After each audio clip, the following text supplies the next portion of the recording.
जी अस्सलाम वालेकुम। कैफ 3 आज के लेक्चर में आगाज़ करते हैं। Lecture number 73। आज के लेक्चर में हम चैप्टर 15 के कंसेप्ट डिस्कस करेंगे। कुछ इमर्जिंग साइबर सिक्योरिटी रिस्क, कुछ मज़ीद रिस्क स्टडी करेंगे हम आज के लेक्चर में, जो कि कंपैरेटिवली न्यू है।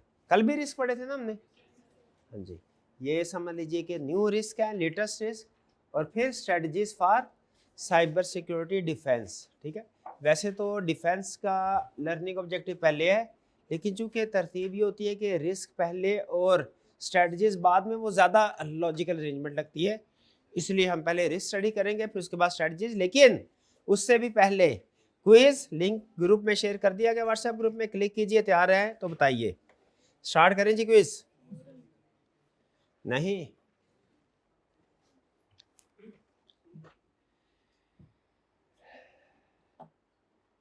पहला क्वेश्चन ये रहा जी।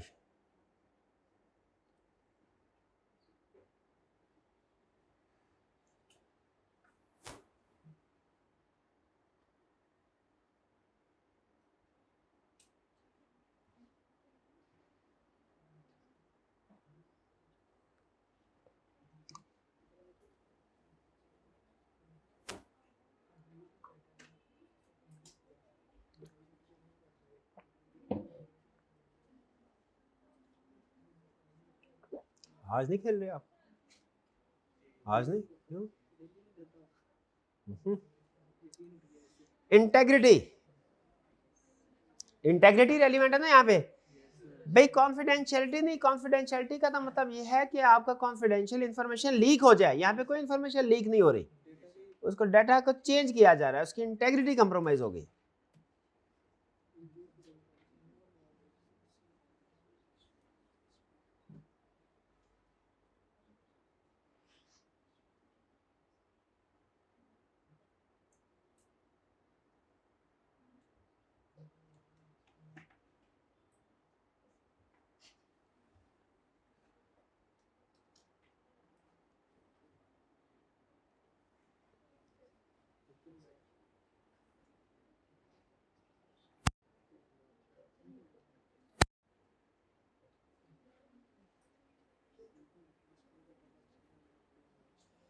कॉन्फिडेंशियलिटी, कॉन्फिडेंशियल इंफॉर्मेशन चोरी हो गई।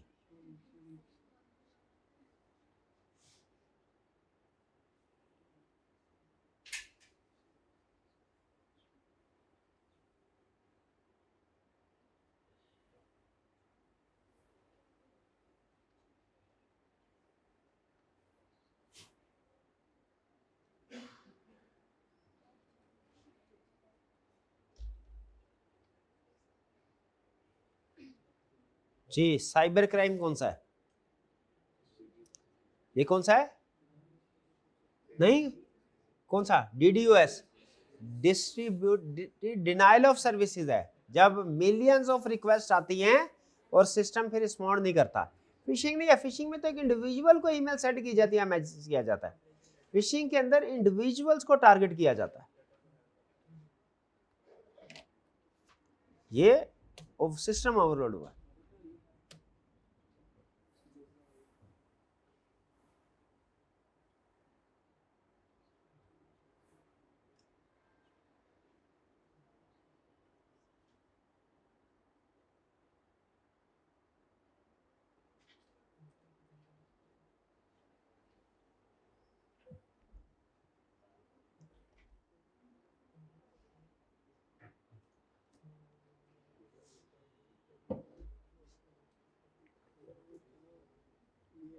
तो बहुत ही आसान है। रेगुलेटरी का रेपुटेशनल डैमेज, रेगुलेटरी का क्लियरली जिक्र किया है, रेपुटेशनल डैमेज होता है, लेकिन केस स्टडी में उसने जिक्र नहीं किया। तो केस स्टडी का असूल होता है ना, केस स्टडी की गिवन इंफॉर्मेशन के मुताबिक आपने रिस्पॉन्ड करना है, आंसर करना है। Next,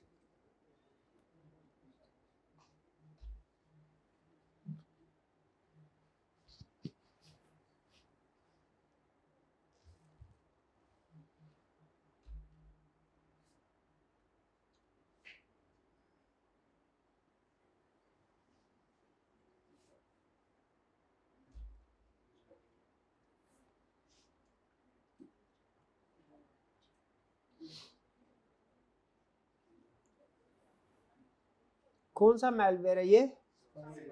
spyware? एडवेयर नहीं है? एडवेयर क्या करता वाला? एड्स रन करता है थोड़ी थोड़ी देर बाद।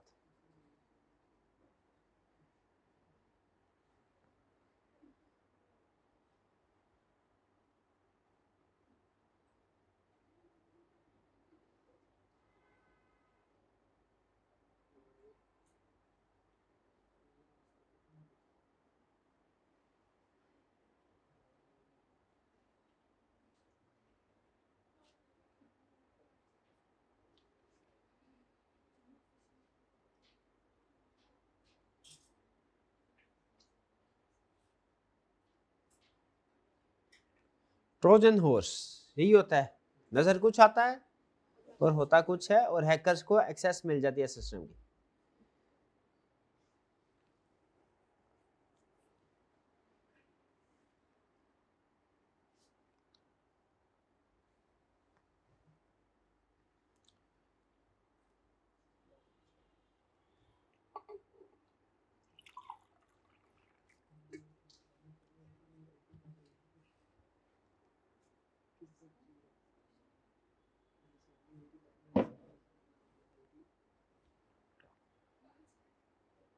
लेक्चर प्लान और पेन।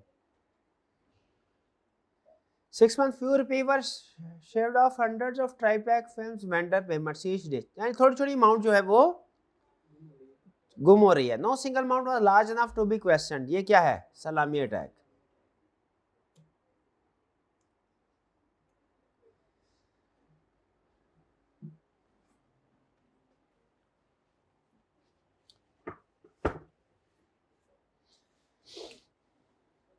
ये तो फौरन ही 2 सेकंड वाला क्वेश्चन है ये।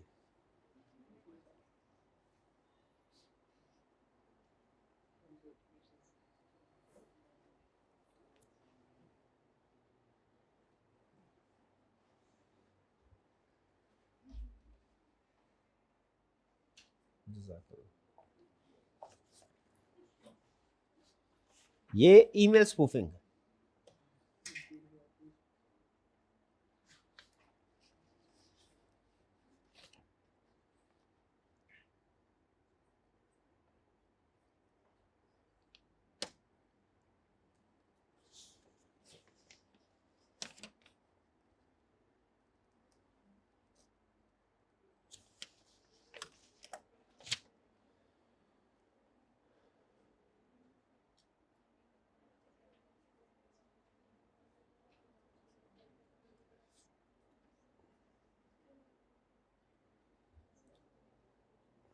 जी, इनसाइडर थ्रेट एम्प्लॉय ने डेलिबरेटली मिसयूज किया।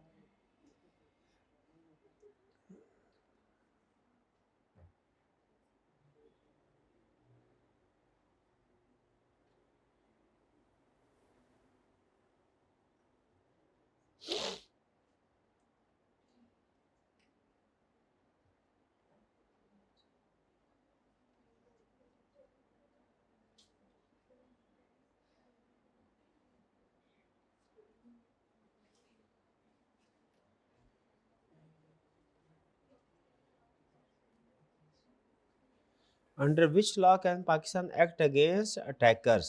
कौन सा? ठीक है।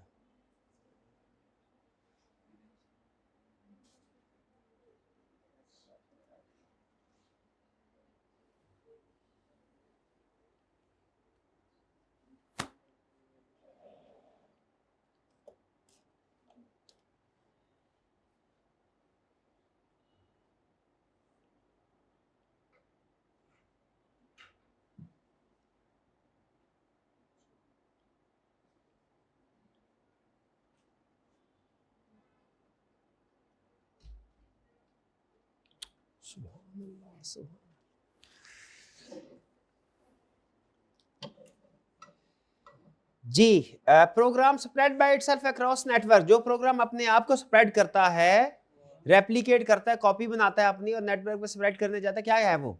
वर्म। तो correct. Constant popup advertisement. Game install की फ्री, ऐड आना शुरू हो गए, एडवेयर। ये भी ठीक। Message warned of an infection and demanded payment for a fake cleaning tool, a virus, scareware. और staff were sent fake message asking them to confirm their password, phishing, ये ठीक है, ये भी ठीक है। तो फर्स्ट, सेकंड और फोर्थ करेक्ट है, B option. Next,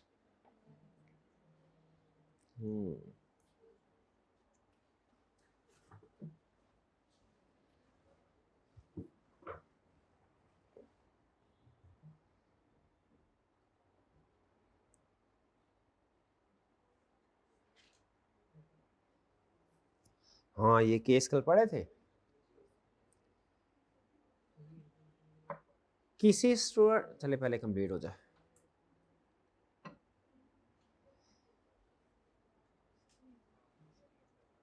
correct option क्या है, टारगेट। हाँ जी, किसी स्टूडेंट घर जाके इनमें से किसी भी केस को पढ़ाओ, पढ़ा चले। कोई मजीद इंफॉर्मेशन मिली आपको, इंटरेस्टिंग था कि नॉट इंटरेस्टेड? अगर इस तरह के केसेस फर्ज करें आपको लिंक वगैरह के जरिए शेयर किए जाएं तो क्या आप पढ़ना पसंद करेंगे? ओके हाँ, यहाँ सर्च करके खुद भी कर, लेकिन समय सर्च में बस का पता नहीं चलता कौन सा रेलिवेंट केस है, कौन सा इंटरेस्टिंग है, कौन सा नहीं। वो टीचर करेगा तो फिल्टर आउट करके ना, जो काम की चीज़ होगी जिसमें कम से कम वक्त में लर्निंग ज़्यादा हो जाए वो शेयर करेगा। वो जब शेयर करेगा, अब भी नहीं करेगा, अभी नहीं, अभी तो सिर्फ वीएन का टाइम है ना, अब इस तरह किसी का टाइम नहीं है। ये नेक्स्ट सेशन के लिए पूछ रहा था।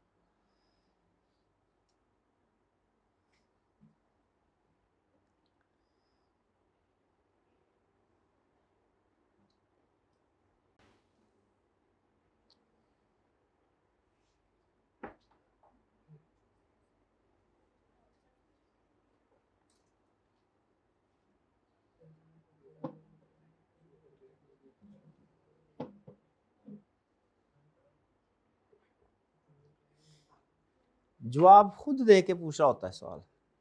पुअर पैच मैनेजमेंट, तो जब कभी विंडो का या कोई सॉफ्टवेयर का अपडेट्स है फॉर इंस्टॉल कर लेने चाहिए क्या, कि नहीं?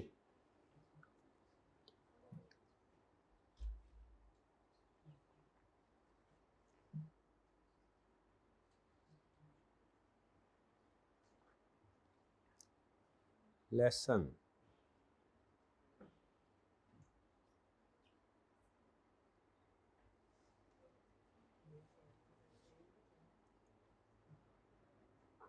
मुझे तो बस तीसरा कंफर्म लग रहा है, टारगेट सेपरेट। हाँ ये भी ठीक है, टारगेट वाला भी याद है, अलग अलग सेगमेंटेशन, ये भी इसका लेसन था। पाइपलाइन वाला भी ठीक है। पाइपलाइन वाले में क्या हुआ था? हाँ वो पाइपलाइन, वो जो ओल्ड एम्प्लॉय का सक्सेस हो गया था। ओके ओके, इक्विफैक्स वाला नहीं था ये? इक्विफैक्स में ये फिशिंग का नहीं, फिशिंग के जरिए क्या था, अपडेट वाला था। ओके करेक्ट, फर्स्ट सेकंड और थर्ड, ये थोड़ा सा मुश्किल था।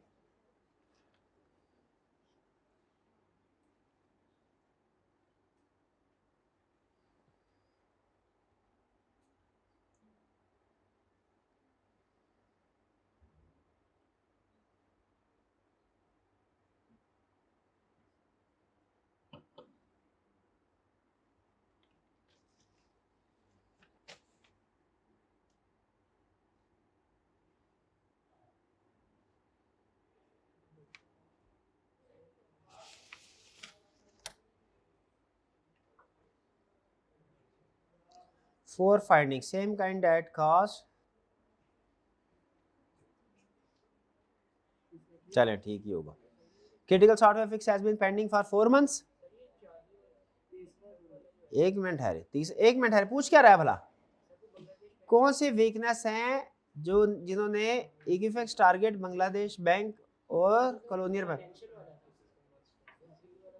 Critical software fix has been pending for 4 months, ये वीकनेस थी ना? A courier company holds a permanent login to the main network which is not separated, ये थी टारगेट। हाँ जी, staff sign in from home with a password only, ये अच्छा, ये तरतीब से पूछ रहा है। All four findings are weakness, backup copy of data is kept at second, नहीं ये नहीं था। तो ये तो मुझे पहला, दूसरा और तीसरा ठीक लग रहा है। हाँ तो यही है, क्या प्रॉब्लम क्या है? ये इन चार वो पूछ क्या रहा है कि इन 4 में से इनमें से कौन से वाले मसले थे। तो पहले वाले 3 मसले थे, चौथे वाला मसला नहीं था, बैकअप का कोई मसला नहीं था। टेस्टेड एवरी क्वार्टर, नहीं सीक्वेंस नहीं, वो कह रहा है इनमें से कौन कौन से मसले थे, यानी इन ये जो 4 नीचे ऑप्शन दी है, इनमें से कौन सी वाली ऑप्शन, कुछ ऑप्शन ऐसी हैं जो ऊपर अप्लाई होती है और कुछ है जो नहीं होती। जो नहीं होती अप्लाई वो आइडेंटिफाई करनी थी, जाहिर है बाकी की रेलिवेंट है। सेम काइंड तो ये पहली तीसरी सेम काइंड, लेकिन 4 का ये मतलब नहीं कि 4 होना जरूरी था। उसने कहा जो उससे मिलती जुलती वीकनेस है वो बताओ। मिलती जुलती वीकनेस जो ऊपर उसने सेट बताया मेरे 4 कंपनीज का, कौन कौन सी है, पहली, दूसरी और तीसरी। लीजिए आज के टॉपर्स,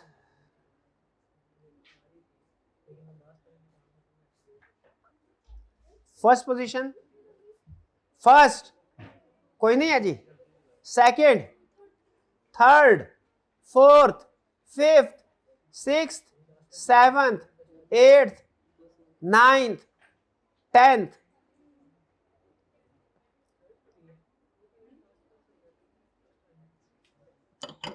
प्रीवियस लेक्चर में कोई क्वेश्चन पूछना हो तो पूछ लीजिए।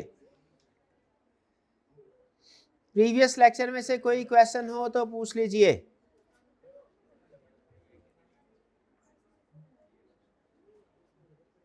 प्रीवियस लेक्चर में से कोई क्वेश्चन हो तो पूछ ले कि मैं पूछूं। क्लियर है सारा कुछ, सब समझ आ गई है।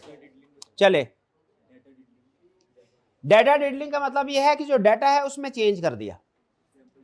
एग्जाम्पल के मेरी सैलरी कॉलेज के पेरोल में जितनी है मैंने उसके आगे एक 0 लगा दिया, ठीक है, यह है डाटा डिडलिंग। डाटा के साथ खेलना है, आंख मचोली करना डाटा के साथ।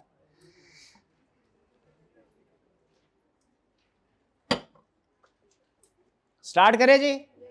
चलिए आज फिर वही जो काम पिछले 2-3 दिन से हम रोज कर रहे हैं। क्या रोज आते हैं, डीएसआर की क्लास होती है, रिस्क डिस्कस होते हैं, स्ट्रेटजी डिस्कस होती हैं, फिर क्लास खत्म होती है, घर चले जाते हैं, ऐसा है।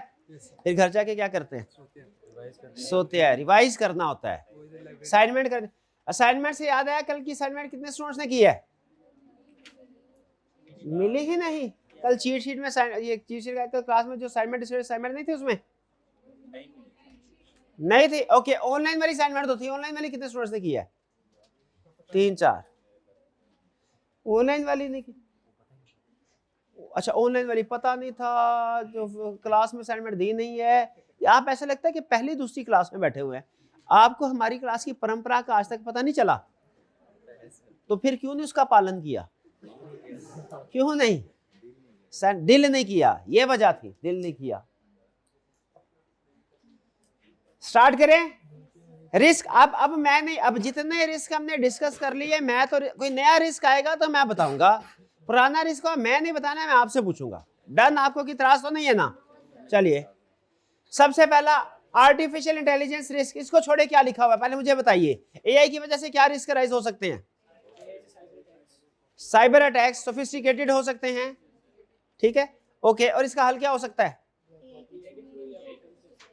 एआई के हुए टेक्निक्स एंड टूल्स को यूज करते हुए हम अपना डिफेंस सिस्टम स्ट्रॉन्ग करें। अच्छा, मुझे ये बताइए कि डिफेंस को स्ट्रॉन्ग करने के लिए सिर्फ एक लेयर काफी है कि मल्टीपल लेयर्स होनी चाहिए? हाँ जी, ताकि एक लेयर कभी अगर प्रोटेक्ट ना भी कर पाए तो दूसरी लेयर्स।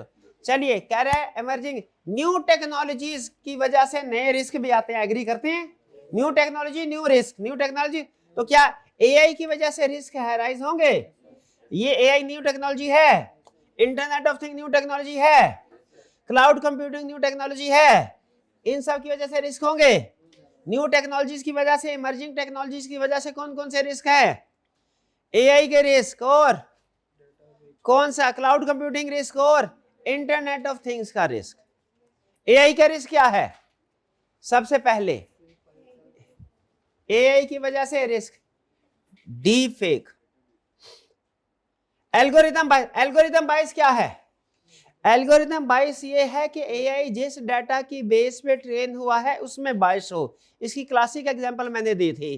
क्या? अगर एआई अमेरिकन है तो उससे पूछे which one is the best country in the world, क्या जवाब देगा? इट्स, समझ लीजिए कि वो बाइस्ड है। अगर इस सवाल का जवाब आ जाए क्या कि अमेरिका, तो इसका मतलब क्या है, वो बाइस्ड है। और अगर इसका जवाब है चाइना तो भी बाइस्ड है। और अगर इसका जवाब है इट डिपेंड्स, क्राइटेरिया क्या है, हाँ।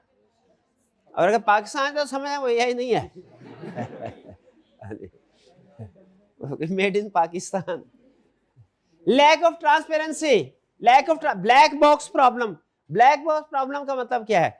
देखिए पहले ओपन एआई जब स्टार्ट हुआ ना, तो इनिशियली जब हम उसे कोई क्वेरी करते थे तो वो डायरेक्ट उसका आउटपुट देता था, हमें ये नहीं बताता था कि उस आउटपुट तक पहुंचने के लिए उसने क्या स्टेप परफॉर्म किए हैं।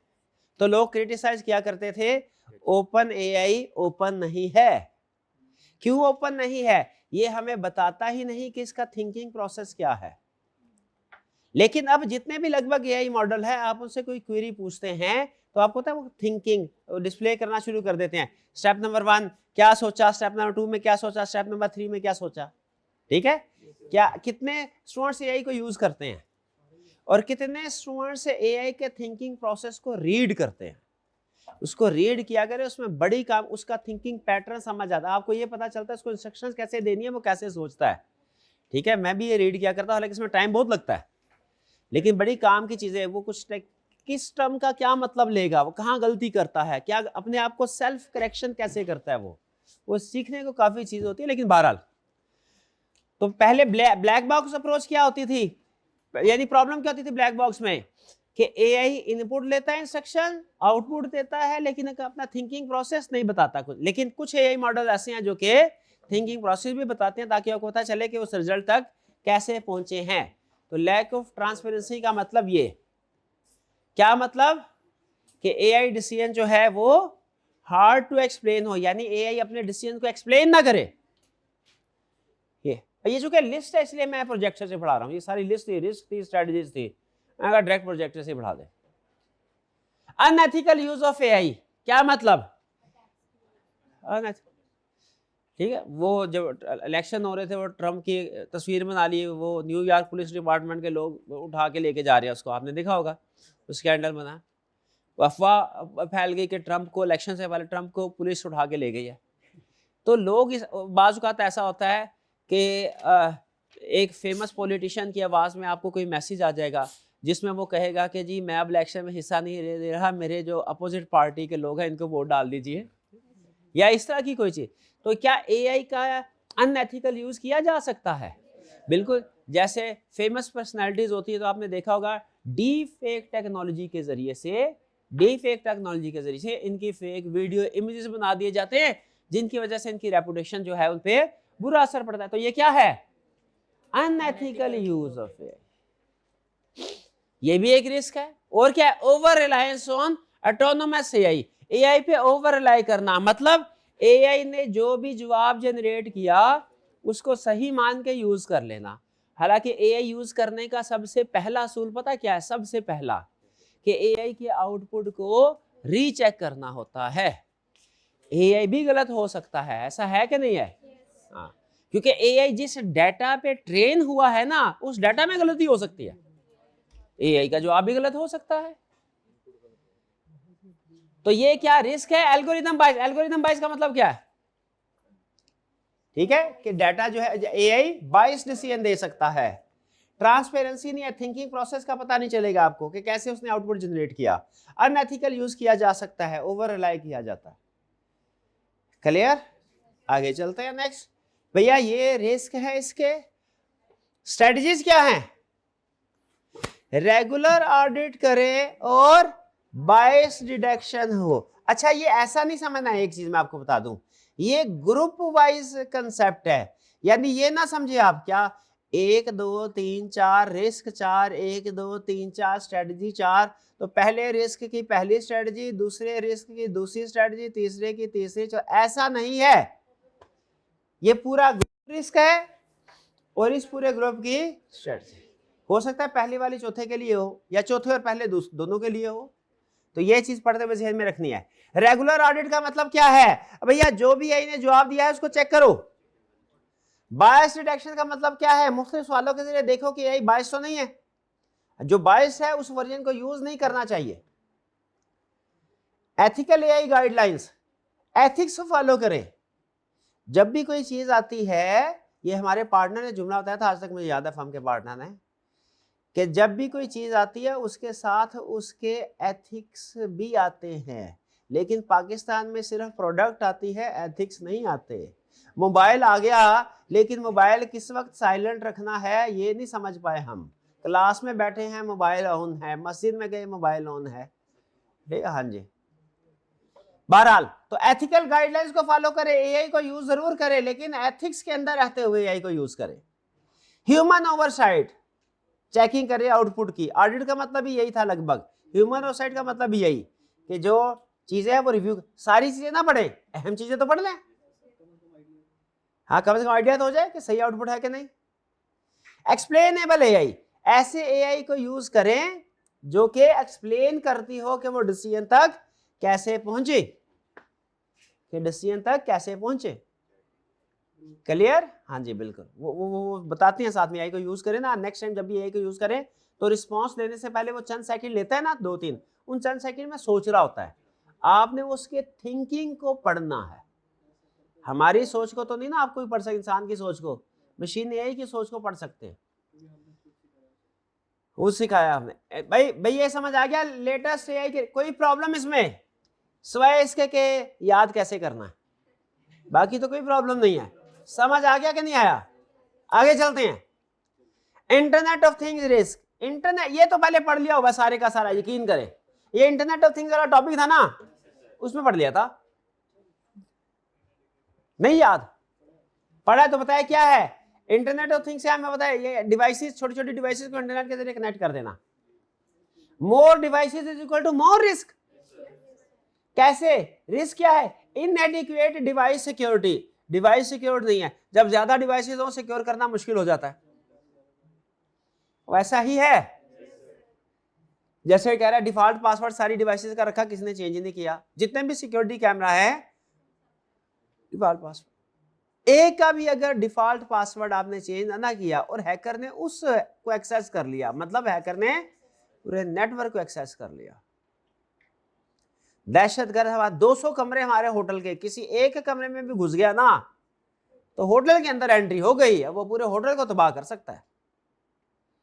इंक्रीज अटैक सरफेस, क्या मतलब? अटैकर्स के लिए अटैक के मैदान बढ़ गए, 200 एंट्री पॉइंट्स मिल गए उसको अगर आपके 200 इंटरनेट ऑफ थिंग्स है। More devices mean more chances for hackers to attack. नहीं,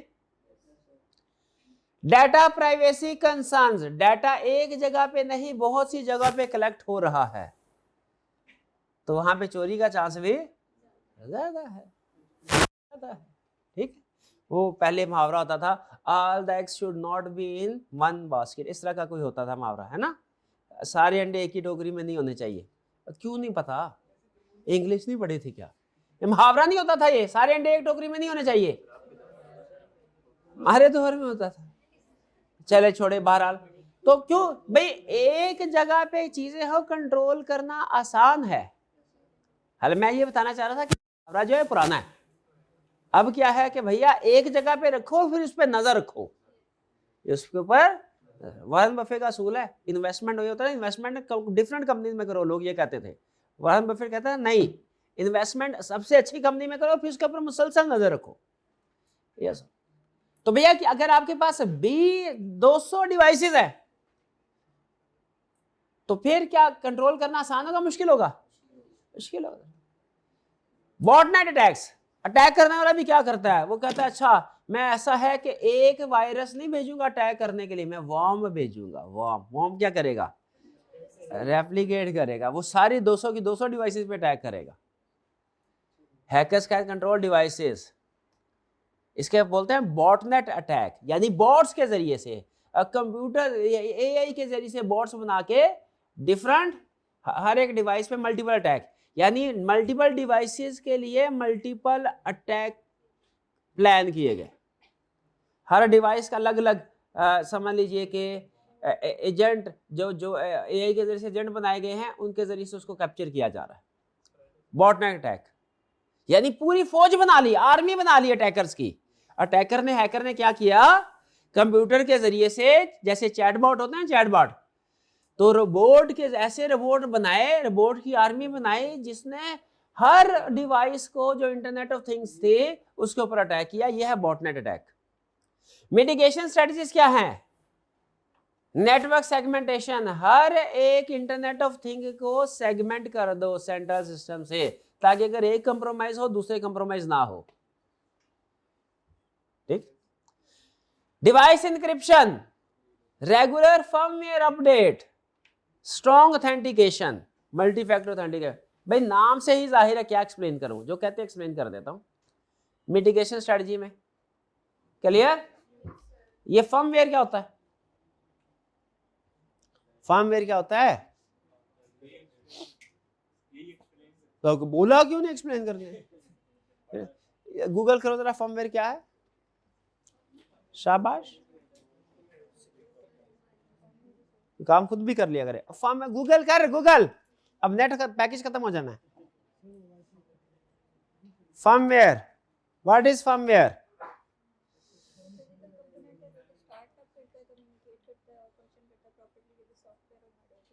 फिजिकल कंपोनेंट है जो सिस्टम के साथ कम्युनिकेशन करता है, यह है फर्मवेयर। क्या है फर्मवेयर? सॉफ्टवेयर। भाई कौन सी टाइप ऑफ सॉफ्टवेयर है? और स्पेसिफिक टाइप ऑफ सॉफ्टवेयर कौन सी स्पेसिफिक टाइप है? क्या है specific type of software? Hardware, hardware चलाने और कंट्रोल करने के लिए बनाया जाता है, वो तो सॉफ्टवेयर होता है।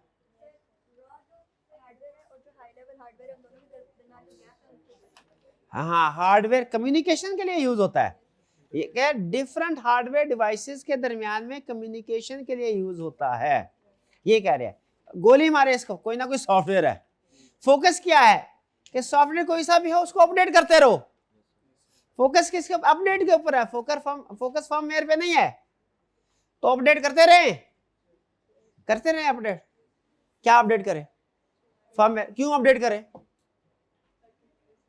ताकि क्या हो, ताकि पैचेस हो जाए। अगर कोई बग था उसके अंदर, तो लूप होल था, तो वो पूरा कंप्लीट हो जाए, फिल हो जाए, कहीं हैकर पहले ना उस लूप होल का बेनिफिट उठा लें। पता चले हमें हमारे एक नीचे सुरंग है जो हमारे घर के अंदर आती है। अब जिस बंदे ने घर बनाया था उसने कह दिया, सर जी आपके घर के नीचे एक सुरंग थी, वो हमने बेसिकली वर्कर के आने जाने के लिए रखी थी, बंद करना भूल गए, तो हम वर्कर भेज रहे हैं, बंद करवा दे। हमने कहा अच्छा, जरा अगले महीने भेज देना। हाँ, अब पता चल गया। अगर पता ना चलता ना, फिर चाहे साल और गुजर जाता। तो जब सिक्योरिटी ब्रीचेस पता चल जाती है, जब ऑफिशियली कोई भी कंपनी सॉफ्टवेयर अपडेट करने के लिए पैचेस या अपडेट भेजते हैं, उस वक्त फिर जरूरी हो जाता है उनको अपडेट करना। हमें कुछ पता नहीं चला, हम कहते हैं अपडेट ना करें फिर भी सॉफ्टवेयर चलता रहेगा, अपडेट करें फिर भी चलता रहेगा, तो अपडेट जरूरी नहीं है, ये सोच होती है। क्या क्यों भला? अपडेट ना करें फिर भी तो सॉफ्टवेयर चल रहा है, और अपडेट कर दे फिर भी चल रहा है। असल में क्या होता है, वो जो लूप होल्स होते हैं वो खत्म हो जाते हैं अपडेट से। लेकिन अगर आप पायरेटेड सॉफ्टवेयर इस्तेमाल कर रहे हैं तो भूल के भी अपडेट ना कीजिएगा, वो पकड़ लेगा। हाँ जी, तो उससे बच जाए 4-5 हज़ार का खर्चा होता है। बाद में हैकर ने अगर आपका रैंसमवेयर अटैक कर दिया तो वो 40-50 हज़ार दे दीजिएगा, वो कोई प्रॉब्लम नहीं है। ठीक है, तो कुछ समझ आ गया सारे मिटिगेशन स्ट्रेटजी। और क्या है? Cloud computing. क्या क्लाउड लेटेस्ट रिस्क है? क्या cloud computing risk latest risk है? Internet of things latest risk है? एआई रिस्क लेटेस्ट रिस्क है? क्लाउड कंप्यूटिंग में क्या प्रॉब्लम्स है? Misconfigured cloud settings. क्या एग्जांपल? वही जो डाटा प्राइवेट था वो पब्लिक कर दिया, पब्लिक कर दिया। Lack of visibility and control. भैया क्लाउड सर्विस प्रोवाइडर, क्लाउड का मतलब क्लाउड सर्विस प्रोवाइडर यूज कर रहे हैं ना, कुछ पता नहीं है सिक्योरिटी उसकी जिम्मेदारी है कि हमारी जिम्मेदारी है। शेयर्ड काम जो है, जब जो चीज दो लोगों के दरमियान शेयर्ड हो, अब क्लाउड की कुछ मैनेजमेंट क्लाउड सर्विस प्रोवाइडर कर रहा है और कुछ हम कर रहे हैं, तो अगर कोई गड़बड़ होती है तो हम उसे कहेंगे भैया तुम्हारी गलती है, वो क्या कहेगा? आपकी गलती है। Lack of visibility and control. Shared responsibility model, कौन सा पर्सन किस चीज के लिए जिम्मेदार है? ये अच्छा, lack of visibility and control में बता रहा है hard to monitor multiple cloud system. बहुत से क्लाउड सिस्टम अगर आप यूज कर रहे हैं तो उसको मॉनिटर करना मुश्किल है। गूगल को भी यूज कर रहा है, माइक्रोसॉफ्ट को भी यूज कर रहे हैं, अलीबाबा भी यूज कर रहे हैं। तो हर एक के डिफरेंट होंगे ना सेटिंग्स, किसी की सेटिंग किधर होगी, किसी की सेटिंग किधर। यूट्यूब पे चले जाओ, क्या और क्या कौन सी वीडियो होती है, मोशन, डेली मोशन वीडियो होती है, उसमें भी वीडियो यूट्यूब की तरह होता है प्लेटफॉर्म, लेकिन दोनों का वर्किंग तरीका कार फर्क है। आपको पता है यूट्यूब कभी बैन हो जाता है किधर जाना होता है कि कभी नहीं आपने सोचा। चलिए आगे चलते हैं फिर। शेयर रिस्पॉन्सिबिलिटी, भाई lack of visibility and control समझ आ गया। क्या कह रहा है, मल्टीपल क्लाउड सिस्टम। अच्छा, ये इसमें हेडिंग ना मुझे लग रहा है एक्सप्लेनेशन के साथ कोई मैच नहीं कर रही। बहरहाल यूं कह सकते हैं कि difficult to control data breaches and insider threats. एक ही जगह पे थ्रेट, क्योंकि सारा डाटा क्लाउड में, सारा डाटा कहाँ है, एक ही जगह। हैकर ने अगर एक्सेस कर लिया तो सारा खजाना उसके हाथ लग गया, क्योंकि सारा एक जगह सेंट्रलाइज्ड स्टोरेज होती है ना। हल क्या है, क्लाउड एक्सेस सिक्योरिटी ब्रोकर्स।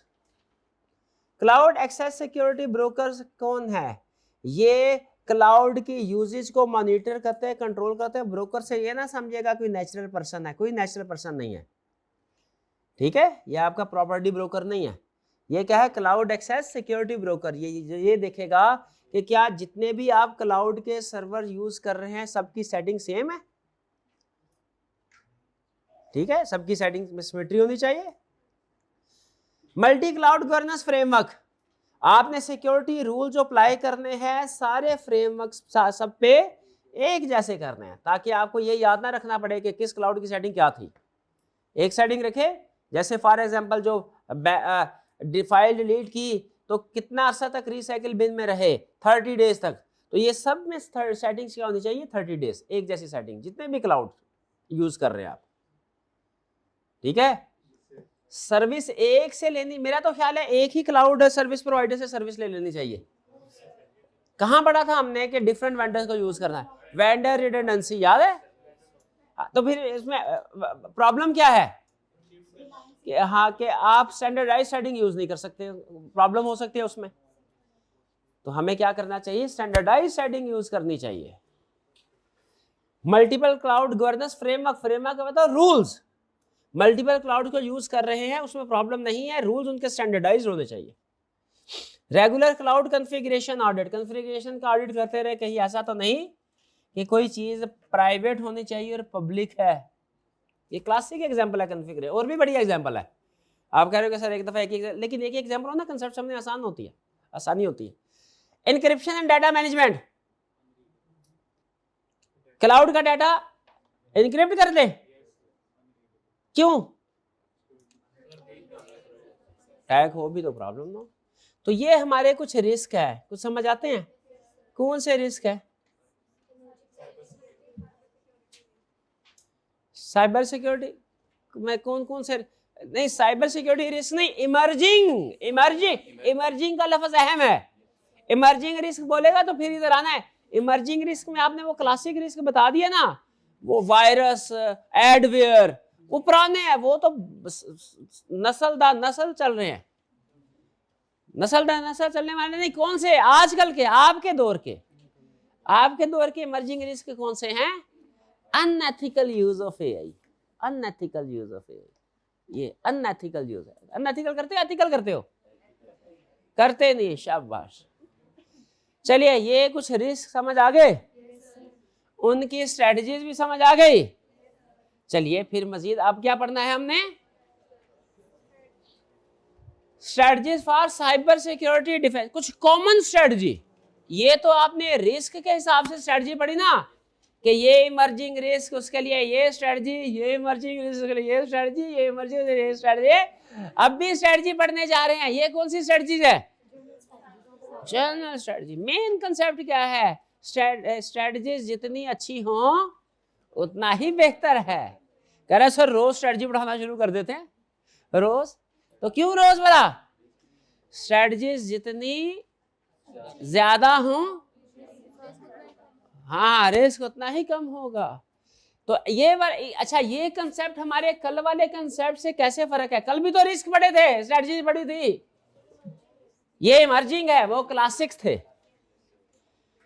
तो आइए जरा आप देखते हैं क्या क्या स्ट्रेटजीज आप बना सकते हैं। यूं समझ लीजिए, वो कह रहा है कि एक परफेक्ट आपने किला बनाना है जिसके अंदर जितने मर्जी हैकर्स इकट्ठे हो जाएं, उसको फतह ना कर सकें। तो उस किला के अंदर क्या क्या खसूसियात होनी चाहिए? यह है strategies for cyber security defence. अपने लिए आपने एक डिफेंस क्रिएट करना है। सिर्फ मुझे इतनी चीज बता दीजिए, डिफेंस की सिर्फ एक लेयर होनी चाहिए कि मल्टीपल लेयर? हैकर्स के अगेंस्ट डिफेंस क्रिएट करना है, single layer, multiple layers? Multiple layers कौन कौन सी? क्या सिर्फ प्रिवेंटिव मेजर होने चाहिए, डिटेक्टिव मेजर होने चाहिए, करेक्टिव मेजर होने चाहिए, कि ऑटोमेशन भी होनी चाहिए? फर्क क्या है? प्रिवेंटिव मेजर्स कौन से हैं? जो एरर को अकर होने से रोकेंगे, जो हैक होने से रोकेंगे, प्रिवेंटिव। पढ़ते थे इंग्लिश में, एक और कहावत होती थी, आपने नहीं पढ़ी होगी, prevention is better than cure. ये पढ़ी है? हाँ। क्योर बाद में आएगा, इलाज बाद में आएगा। कह रहे सबसे पहला क्या बेहतरीन तरीका? प्रिवेंट करो, अपने सिस्टम को बचाओ। अगर नहीं बचा सके तो डिटेक्ट करो, यानी पता, अगर कभी अटैक हो फौरन पता चल जाए। ये ना साल से हैकर बैठा हुआ है आपके डाटा के अंदर, आपको पता ही नहीं चल रहा, पता ही नहीं चल रहा। वो जो लेटेस्ट एआई मॉडल्स आ रहे हैं ना, वो 15-15 साल पुराने जो बग्स हैं वो पकड़ रहे हैं, 15 साल तक किसी को पता ही नहीं चला। तो डिटेक्ट करें, प्रिवेंट करें कि वायरस आए ही ना। डिटेक्ट का मतलब क्या है? वायरस आया तो पकड़ा गया फौरन। इंसिडेंट रिस्पांस का मतलब क्या है? करेक्ट करो सिचुएशन को, रेक्टिफाई करो प्रॉब्लम को। यह है क्योर वाली स्टेज। और क्या? सिक्योरिटी को ऑटोमेट करो। फ्यूचर में ऑटोमेशन के ऊपर काम चल रहा हो, ऑटोमेटिकली आपका सिस्टम स्कैन होकर वायरसेस को अलग करता रहे। और इसके लिए अगर आपके पास टाइम नहीं है, आपके पास स्किल नहीं है, तो परेशान नहीं होना, आप ये सारा काम आउटसोर्स भी कर सकते हैं, आउटसोर्स भी कर सकते हैं। छोटा ना तो नावल पढ़ता था, तो बाज़ का उसमें इश्तिहार होते थे, तो इश्तिहार कुछ इस तरह के होते थे, अगर आपके सर में आधे सर का दर्द है तो फिर आपने ये कुछ जड़ी बूटियाँ अजीबो गरीब सी होती थी, ये मिलाएं, ये खरीदे, ये इतने माश, इतने पाओ, आधा रात को रख दे, उसके बाद 3 रातों तक खुले आसमान में रखना है, फिर उसके बाद कोई चीज़ मिलानी है, फिर उसके बाद उसको घोटा लगाना है, फिर उसके बाद छानना है, फिर पकाना है। वो कोई 6 महीने का टास्क। और नीचे लिखा होता था अगर आप ये सारा काम नहीं कर सकते तो हमारे हिकमत दवाखाना से वो 1 बोतल की शीशी ऑर्डर फरमाएं, बस। वो इतना डर के बंदा कहता था ये शीशी ऑर्डर कर ले, ये अच्छा है। तो ये सारी ऊपर चीजें उसने बताई। क्या बताई? कि भैया डिफेंस स्ट्रेटजी आपने बनानी है, प्रिवेंटिव मेजर ये है, डिटेक्टिव मेजर ये है, करेक्टिव मेजर यानी इंसिडेंट रिस्पांस ये है, ऑटोमेशन सिक्योरिटी इस तरीके से होगी। और नीचे क्या कह रहा है? अगर आप ये सारे काम नहीं कर सकते तो क्या काम कर ले? Out managed security service providers. क्या? कोई सिक्योरिटी सर्विस प्रोवाइडर से आप मैनेज्ड सर्विसेज हासिल कर ले। कौन सी सर्विसेज? यानी आपके सिस्टम को, आपके सिक्योरिटी सिस्टम को वो सर्विस प्रोवाइडर मैनेज कर रहा हो। तो या तो ऊपर वाले सारे काम खुद कर ले, अगर नहीं कर सकते तो आउटसोर्स कर ले। क्या ख्याल है? डायरेक्ट आउटसोर्स पे आ जाएंगे? पहले पढ़ ले खुद कर सकते हैं कि नहीं, पहले पढ़ लेते हैं खुद कर सकते हैं नहीं। प्रिवेंटिव मेजर क्या? जो एरर अकर होने से रोकेंगे। ऑथेंटिकेशन, ऑथेंटिकेशन कंट्रोल क्या है? हर एक को सिस्टम के अंदर ना आने दो, अनऑथराइज्ड पर्सन को दूर रखो। ऑथेंटिकेशन कैसे होगी? पासवर्ड के जरिए से, 2 फैक्टर ऑथेंटिकेशन से, मल्टी फैक्टर ऑथेंटिकेशन से। ये ऑथेंटिकेशन पता है आपको? 2 फैक्टर ऑथेंटिकेशन क्या है? Multi factor authentication. Single factor authentication क्या होती है? पासवर्ड। 2 फैक्टर ऑथेंटिकेशन क्या है? Password plus OTP. Multi factor authentication क्या है? पासवर्ड भी, ओटीपी भी, बायोमेट्रिक्स भी। इंक्रिप्शन एंड दूसरा क्या? Encryption and digital certification. Data को इंक्रिप्ट कर ले, इंक्रिप्शन की कितनी टाइप्स हैं? 2 टाइप्स है। कौन कौन सी? Symmetric encryption, asymmetric encryption. Symmetric encryption सिर्फ एक शेड की यूज करती है, सिंगल की यूज होगी, लेकिन एसिमेट्रिक इंक्रिप्शन में 2 की, पब्लिक की अलग, प्राइवेट की अलग। जैसे आप हॉटमेल अकाउंट को यूज करते हैं, एक की यूज होती है कि 2? एक आपका ईमेल एड्रेस जो कि पब्लिक है, सबको पता है। दूसरा, वो भी एक तरह से की है, वो किसको पता है? सिर्फ वो आपको पता है, प्राइवेट की।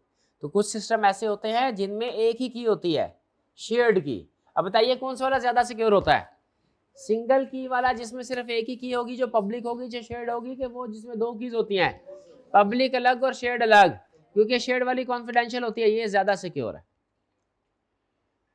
डिजिटल सर्टिफिकेट्स क्या होते हैं? देखिए, जब हम वेबसाइट्स पे जाते हैं ना, अगर आईकैप की वेबसाइट पे जाएं, जैसे ये हमारी मेंटी वाली साइट्स है, यहाँ पे देखें, ये क्या है? आपको नजर ही नहीं आ रहा होगा, HTTP है, इसके साथ क्या लिखा हुआ है? S। ये सर्टिफिकेट मिलता है जब आप ये वेबसाइट डोमेन रजिस्टर करवाते हैं ना, तो ये जो आपके जिनके जरिए से सर्विस हासिल कर रहे हैं, वो सर्टिफाई करते हैं, वो कहते हैं हाँ जी ये वेबसाइट बिल्कुल ठीक है, हम इसको मैनेज कर रहे हैं और ये जेन्युइन है, ये किसी हैकर की तरफ से नहीं बनाई हुई। जिस तरह होता है ना, पुलिस वाले कहते हैं भैया किसी को भी अपना घर किराए पे देने से पहले रिपोर्ट चेक कर ले, वो नीट एंड क्लीन है, उसका रिकॉर्ड क्रिमिनल तो नहीं है। तो ये जो वेब सर्विस प्रोवाइड करते हैं, वेबसाइट सर्विसेज क्या करते हैं? ये कहते हैं कि आपने वेबसाइट हमसे हासिल कर ली, एक ऑप्शन तो ये है कि अनवेरिफाइड स्टेटस रखें। दूसरा, अगर आप वेरीफाइड स्टेटस रखना चाहते हैं तो फिर उनसे अप्रोच करना पड़ता है, वो हमारी वेबसाइट की वेरिफिकेशन करके कंफर्म करते हैं ये पर्सन जेन्युइन है, ये वेबसाइट जेन्युइन है, इसमें किसी किस्म की प्रॉब्लम नहीं है कोई। जो वेबसाइट HTTPS होती है, ये नॉर्मली ज़्यादा सिक्योर समझी जाती हैं कि इनमें कोई वायरस वगैरह नहीं है, एडवेयर नहीं है, आप फ्रीली इनको यूज़ कर सकते हैं। अगर आपने कोई एंटीवायरस इंस्टॉल किया हो और किसी ऐसी वेबसाइट पे जाएं जो कि सर्टिफाइड नहीं है, जिसका डिजिटल सर्टिफिकेट मौजूद नहीं है, तो एंटीवायरस फौरन आपको वार्न कर देता है कि इस पे मजीद आगे ना चले। कभी आपने देखा कि वो आपको मैसेज देता हो कि इस वेबसाइट में जाना अनसेफ है, और आप हम एडवांस में जाके हम कहते हैं नहीं नहीं भैया कंटिन्यू करो, तो वो क्यों अनसेफ कर रहा है? क्योंकि उसमें डिजिटल सर्टिफिकेट्स नहीं लिए होते। आई कैप नहीं ओपन देता, नहीं नहीं आई कैप का सर्टिफिकेट होगा भाई, डिजिटल सर्टिफिकेट। अभी पता चल जाता है आई कैप ने डिजिटल सर्टिफिकेट हासिल किया कि नहीं किया है भाई, HTTPS है जी। ओके, आप देखिएगा किसी ने ब्लॉक लिस्ट में तो आई कैप की एड्रेस नहीं डाला हुआ URL में, ब्लॉक किया। चले कोई डिजिटल सर्टिफिकेट समझ आ गया? ये SSL TLSL ये क्या है? ये सिक्योरिटी लेयर सर्टिफिकेट है, ठीक है। ये डिजिटल सर्टिफिकेट ये है वेबसाइट्स के लिए। कौन इश्यू करता है? Certification authorities. SSL TLS encrypts communication between browser and server, ये इनक्रिप्शन भी करती है। इसका एक पर्पस ये भी होता है, एक तो ये कि भैया वेबसाइट है, और दूसरा ये कि इसमें जो भी डाटा शेयर किया जा रहा है, जो पर्सन एक्सेस करता है, उनकी सारी इंफॉर्मेशन को इनक्रिप्ट किया जाता है। यानी इसका मतलब ये हुआ, अगर आप ऐसी वेबसाइट पे जाके ऑनलाइन पेमेंट करते हैं तो चूंकि ये सिक्योर्ड भी है और सिक्योरिटी की वजह से इस वेबसाइट पे इनक्रिप्शन भी अप्लाई की गई है, तो आपका जो पासवर्ड होगा या जो आपका जो होगा कोड, आपके ATM कार्ड, डेबिट कार्ड की इंफॉर्मेशन, वो इवन इस कंपनी को भी पता नहीं चल सकेगी, वो कोई हैकर भी वहां से एक्सेस नहीं कर सकेगा, इनक्रिप्शन होगा। ठीक है जी, ये बता रहा है क्या? Digital certificates connect a public की विद वेरीफाइड आइडेंटिटी। पब्लिक की मतलब समझे, वो वेबसाइट की बात कर रहा है। दे आर इश्यूड बाय, यानी डिजिटल सर्टिफिकेट कौन इश्यू करता है? Certification authorities. ये कौन कौन सी हो सकती है? ये उसने सर्टिफिकेशन अथॉरिटीज की एग्जांपल दी है। ये सिर्फ पढ़ ले, याद करने की जरूरत नहीं है, कहता याद कर ले बस काफी, इससे ज्यादा नहीं करना। डिजी सर्ट आसान है, डिजिटल सर्टिफिकेशन हमारे नाम से भी मैच करता है, डिजी सर्ट। ये क्या करते हैं? SSL TSL इनक्रिप्ट्स है, ये असल में डिफरेंट इनकी सर्विसेज है। एक सर्विस क्या है?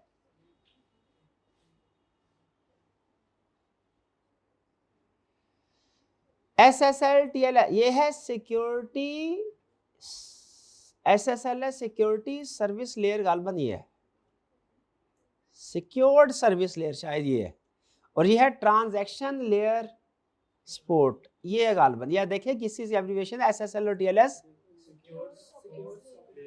सिक्योर्ड सॉकेट लेयर, हाँ सिक्योर्ड सॉकेट लेयर, और TLS ट्रांसपोर्ट लेयर सिक्योरिटी, शाबाश।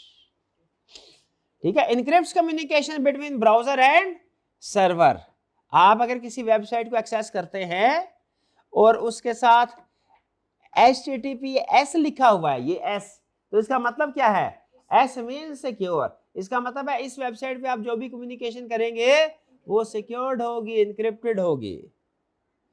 Padlock icon shows encryption, padlock icon भी बन जाता है, पता नहीं कौन सा पैडलॉक है बना हुआ था, चले यार वो।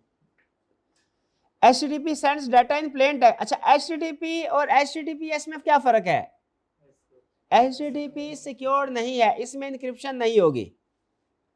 HTTPS में डाटा इनक्रिप्शन होती है, ये अटैक्स को प्रिवेंट करता है। और SSL जो है वो, यानी जब आप सिक्योर कर लेते हैं अपनी वेबसाइट को, कौन सी उसमें इनक्रिप्शन यूज होती है? एसिमेट्रिक। एसिमेट्रिक में 2 कीज होती हैं कि सिंगल की होती है? सिंगल की होती है। और सिमेट्रिक में 2 कीज होती हैं, एसिमेट्रिक में 2 कीज होती हैं। फायरवॉल, फायरवॉल तो पता ही आपको। नेक्स्ट, फायरवॉल क्या करते हैं? आपकी इंटरनेट की ट्रैफिक को स्कैन करती है। ये फायरवॉल की हैसियत ऐसी है जैसे कॉलेज में सिक्योरिटी गार्ड, स्कैन करेगा हर बंदे को, जो स्टूडेंट होगा आने देगा, बाकी को उधर ही रोक देगा। बताइए अच्छा रोल है कि नहीं? अच्छा रोल है फायरवॉल, बहुत अच्छा। अब ये क्या टाइप्स क्या है? Next generation firewall. Next generation firewall क्या कहते हैं? ये ज्यादा डीपर जाके स्कैन करती है ट्रैफिक को। बाज़ औक़ात बज़ाहिर लगेगा सोर्स लेजिटिमेट है, ये ज्यादा डीप स्कैन, जैसे ना 1G 2G 3G 4G 5G है, हर जी क्या है? पहले से एडवांस। तो नेक्स्ट जनरेशन फायरवॉल क्या है? पहले से एडवांस काम करते हैं। अब कैसे एडवांस काम करते हैं जानने की जरूरत नहीं है, हमने टेक्निकल एक्सपर्ट नहीं बनना, हमें ऑप्शन पता होना चाहिए क्या क्या है, उनको इस्तेमाल कैसे करना है, वो बनी कैसी है, डेवलप कैसे होती है, डेवलपर साइड में हमने नहीं जाना। होस्ट बेस्ड फायरवॉल क्या है? ये सिंगल डिवाइस, जो मेन होस्ट डिवाइस है आपकी, उसको प्रोटेक्ट करती है। नेटवर्क बेस्ड फायरवॉल क्या है? जो सारे नेटवर्क को प्रोटेक्ट करेंगे। कौन सी वाला बेहतर है? नेटवर्क बेस्ड फायरवॉल बेहतर है। डिटेक्शन एंड मॉनिटरिंग, कैसे कैसे डिटेक्ट कर सकते हैं? एंटीवायरस डिटेक्ट करेगा वायरस को, एंटी मेलवेयर सॉफ्टवेयर, मेलवेयर भी डिटेक्ट करेगा। हाँ जी, एंटीवायरस और मेलवेयर, जो वायरस और मेलवेयर में फर्क होता है। ये एंटीवायरस कुछ और काम करता है, एंटी मेलवेयर इनकी ना डेफिनेशन, सिग्नेचर डेफिनेशन। एंटीवायरस की सिग्नेचर डेफिनेशन यानी किसको प्रोटेक्ट, किसको रिमूव करना है, किसको, वो डिफरेंट होती है। और मेलवेयर की जो डेफिनेशन, सिग्नेचर डेफिनेशन है, वो डिफरेंट होती है। यानी यूँ समझ लीजिए ये डिफरेंट प्रॉब्लमेटिक इश्यूज को फाइंड आउट करता है, और मेलवेयर डिफरेंट को। एक दफा मेरे सिस्टम में मेलवेयर था, मैं एंटीवायरस को 4-5 इंस्टॉल करके स्कैन किए, नहीं एरर पकड़ा गया। एंड में जाके मुझे पता चला कि एंटीवायरस और है और एंटी मेलवेयर और है। फिर एंटी मेलवेयर इंस्टॉल किया, उसने उसको पकड़ा। इंट्रूजन डिटेक्शन प्रिवेंशन सिस्टम पढ़ा हुआ पहले, CM ये भी पढ़ा है। सिक्योरिटी ऑपरेशन सेंटर्स क्या हैं भैया? ये टीम है जो आपके सिक्योरिटी, अच्छा सिक्योरिटी इंफॉर्मेशन मैनेजमेंट क्या है भला? सेंट्रलाइज सिस्टम है, जो पूरे सिस्टम के अंदर कहीं से भी वायलेशन होगी, इश्यू आपका, इसको देखने के लिए भी तो कोई बंदा चाहिए कि ये ऑटोमेटेड बेसिस पे चलेगा। CM जो है ये आपके स्क्रीन के ऊपर सारा चल रहा है, सारे लाहौर के कैमरा स्क्रीन पे आ रहे हैं, कहीं पे भी कोई गड़बड़ हुई वहां पे ब्लैंक सामने आ जाएगा, पता चल जाएगा ये कैमरा काम नहीं चल रहा। ये सारा काम ऑटोमेटेड बेसिस पे होना चाहिए कि कोई ना कोई टीम उधर बैठे उस रूम के अंदर। वो जो टीम है उसको क्या नाम दिया जाता है? Security operation centre.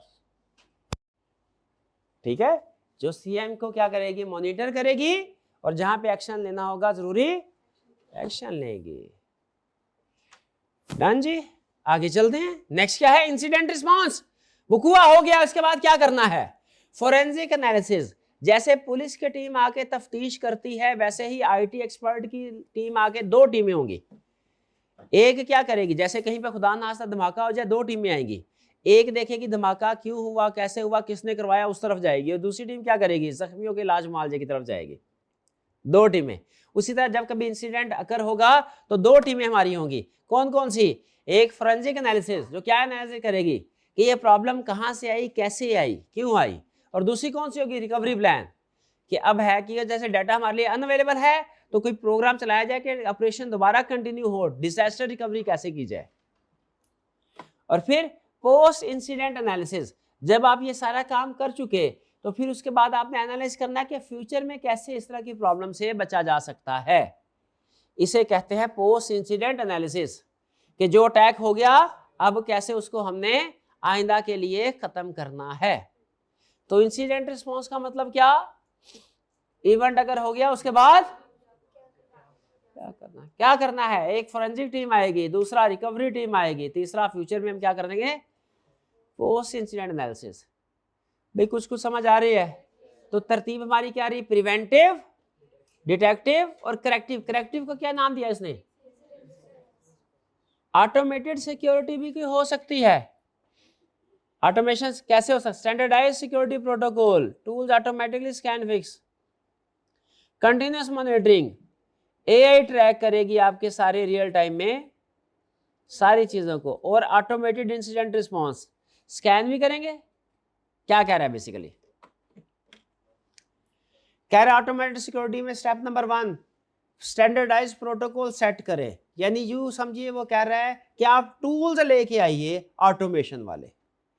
Continuous monitoring का मतलब क्या है, उन टूल्स को इंस्टॉल करते हुए रियल टाइम में एआई मॉनिटरिंग करेगा।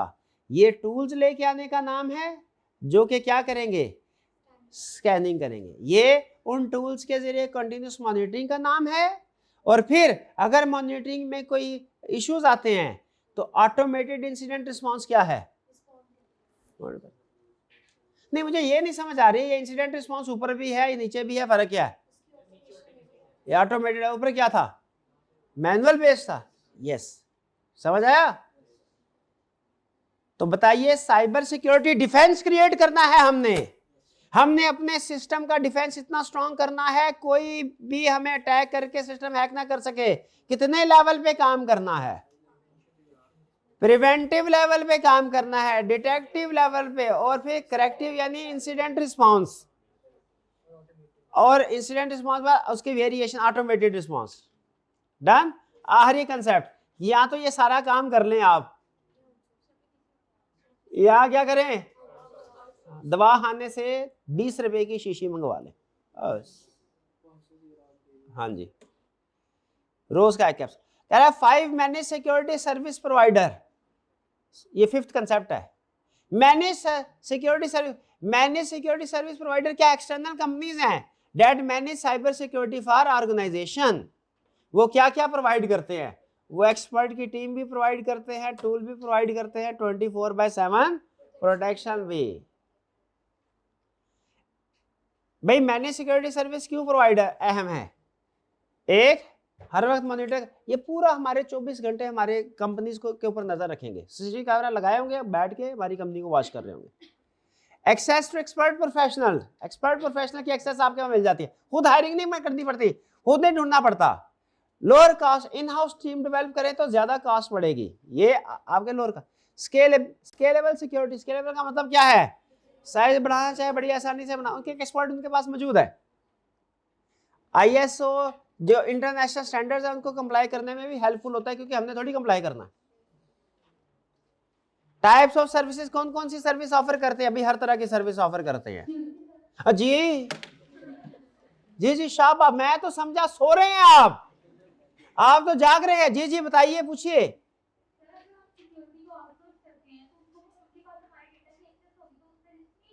शाबाश, क्वेश्चन का यह है कि हम सिक्योरिटी को आउटसोर्स करते हैं तो हमारे डाटा की एक्सेस होगी उनके पास, नहीं, हम डाटा की एक्सेस उनको नहीं देंगे, हम सिर्फ सिक्योरिटी फीचर्स की एक्सेस देंगे। किसी हद तक तो शेयर करना पड़ेगा, जैसे अगर वो सिक्योरिटी नजर रखने के लिए सीसीटीवी कैमरा अगर रखते हैं तो फिर जाहिर है हमारी ऑर्गेनाइजेशन में कौन आ रहा है कौन जा रहा है इतनी एक्सेस तो उनके पास होगी, लेकिन डाटा की एक्सेस हम उनके साथ ये कॉन्फिडेंशियलिटी एग्रीमेंट कर लेंगे हम उनके साथ कि वो डाटा एनक्रिप्टेड हो, ठीक है।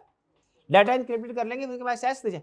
तो मैनेज सिक्योरिटी सर्विसेज कौन कौन सी सर्विस प्रोवाइड कर सकते हैं? CM, real time monitoring and analysis, ये भी वो इंप्लीमेंट करेंगे। आईडीपीज, सारे अटैक्स को डिटेक्ट करना, प्रिवेंट करना। ओ भाई आसान अल्फाज में बताऊं, ऊपर जो कुछ पड़ा है सारा कुछ है, यही करेंगे, वाह खत्म कहानी। क्या? Threat incident response, vulnerability management, patch, firewall, and point protection, data loss prevention, cloud security, compliance reporting, सारा काम ऊपर। ऐसा ही है। डाटा लॉस प्रिवेंशन क्या? भाई ठहर जा, डाटा लॉस प्रिवेंशन क्या होता है ये तो बताओ, बाकी तो छोटी कॉमन एग्जांपल है, पता होंगे आपको। डाटा लॉस नहीं था इसमें कि जो डाटा लॉस हो गया रिकवरी का, ना ना ना ना। डाटा लॉस प्रिवेंशन एक खास इशू को एड्रेस करता है।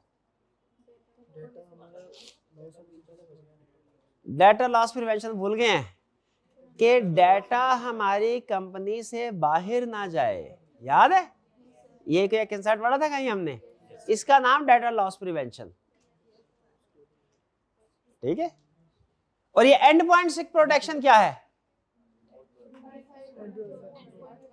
हाँ, वो डिवाइस जिसके जरिए से आप अपने सिस्टम को एक्सेस कर रहे हैं उसको कैसे सिक्योर किया जाए, वो मैनेज सिक्योरिटी सर्विस करेगी। वो एक सॉफ्टवेयर हमें देगी, वो कहेगी जिस डिवाइस ने सिस्टम को एक्सेस करना है ये सॉफ्टवेयर हम इंस्टॉल कर दे, बस बाकी सारा काम उनका।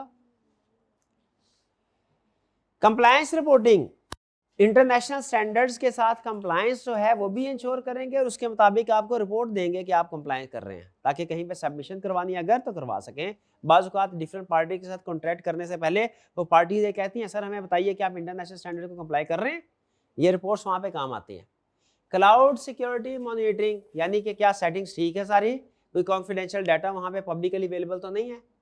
फायरवॉल, वल्नरेबिलिटी, पैच ओवरसाइट, कि आप लेटेस्ट सॉफ्टवेयर यूज कर रहे हैं, कहीं पे ऐसा तो नहीं किसी सॉफ्टवेयर में पैच, क्योंकि हम हो सकता है स्किप कर जाएं या भूल जाएं, लेकिन सिक्योरिटी कंपनी फिर बार बार हमें रिमाइंड करवाती रहेगी। Threat intelligence and incident response, अगर लेट ये क्या करेंगे, हम अपना काम कर रहे होंगे, ये फौरन हमें बताएंगे सर आज सुबह नया वायरस आया मार्केट में, ये मैनेज सिक्योरिटी सर। इसके लिए अब ये आपने क्या करना है, ये कंट्रोल फीचर है इसका, इसको एक्टिवेट कर दें या इसको फॉलो करें। तो वो मार्केट पे नजर रखता है, जब नए अटैक्स आते हैं, नए वायरसेस आते हैं, हमें टाइमली कम्युनिकेशन, एक्सपर्ट लोग होते हैं उनका तो दिन रात का काम ही यही है। आईडीपीएस सीएम ये हमें पहले ही पता है, ठीक है। क्या कुछ स्ट्रेटेजिक वैल्यू है मैनेज सर्विस? बिल्कुल, क्या वैल्यू? पढ़ लिया, एक्सपर्ट लोग मौजूद है, 24/7 मॉनिटरिंग होती है, कॉस्ट कम होती है वगैरह वगैरह। लेकिन जो स्टूडेंट ने इशू उठाया वो भी नेगेटिव साइड भी है, क्या? आपको कुछ इंफॉर्मेशन भी शेयर करना पड़ सकती है, ठीक है, जो नो डाउट इंक्रिप्शन के जरिए से आप कंट्रोल कर सकते हैं, लेकिन फिर भी हाँ सम टाइम कुछ एआई के ऐसे सॉफ्टवेयर या टूल्स मौजूद है जिनके जरिए से उसको आप डीक्रिप्ट भी कर सकते हैं। भाई कुछ समझ आया आज के लेक्चर में क्या पढ़ा? एक तो इमर्जिंग रिस्क और मिटिगेशन स्ट्रेटजीज पढ़े, और दूसरा क्या पढ़ा? डिफेंस स्ट्रेटजीज, अपने सिस्टम को जनरल जो रूटीन का सिस्टम उसको कैसे डिफेंड करना है। ये स्ट्रेटजी डिफरेंट है इमर्जिंग स्ट्रेटजी से। इमर्जिंग रिस्क कौन से, बस ये बता दे, इमर्जिंग रिस्क कौन कौन से आप बताएं और छुट्टी करें। बहन जी बताएं इमर्जिंग रिस्क कौन कौन से है? ये क्या कौन से रिस्क है? एआई रिस्क, क्लाउड रिस्क और इंटरनेट ऑफ थिंग्स। शाबाश, याद कर लेंगे। कैसे करेंगे? लिख के। क्या हेडिंग, कितने स्टूडेंट्स ने हेडिंग्स अलग एक सफे पे लिखी है किसी एक चैप्टर की भी? ये ले 4-5 स्टूडेंट है बस, हालांकि उसने बताया था, एक्सप्लेन किया था ना, करनी चाहिए, नहीं करते आप लोग, फिर कहेंगे दुआ कर दे सर, दुआ कर दे, दुआ करवाते हैं, खुद कुछ नहीं करना, मर्जी आपकी। चलिए आज का लेक्चर यहाँ खत्म करते हैं, अल्लाह हाफिज।